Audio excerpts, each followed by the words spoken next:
Alhamdulillah kawan-kawan. Tadi baru selesai satu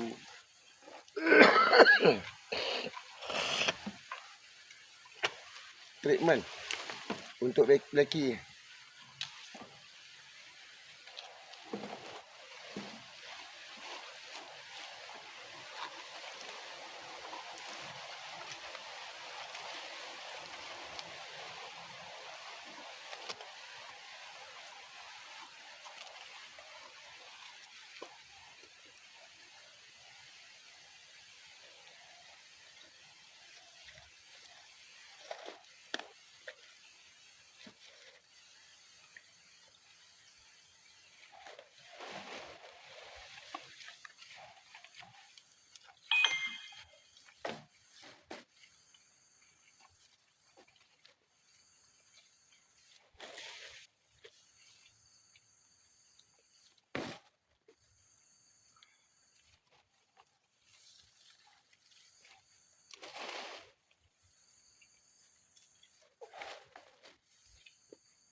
Alhamdulillah.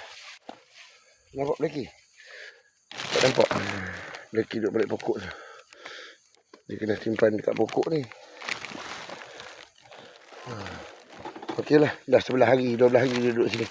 Hari ni hari rawatan yang ke-12. Kawan-kawan. 12 ke 13 hari ni.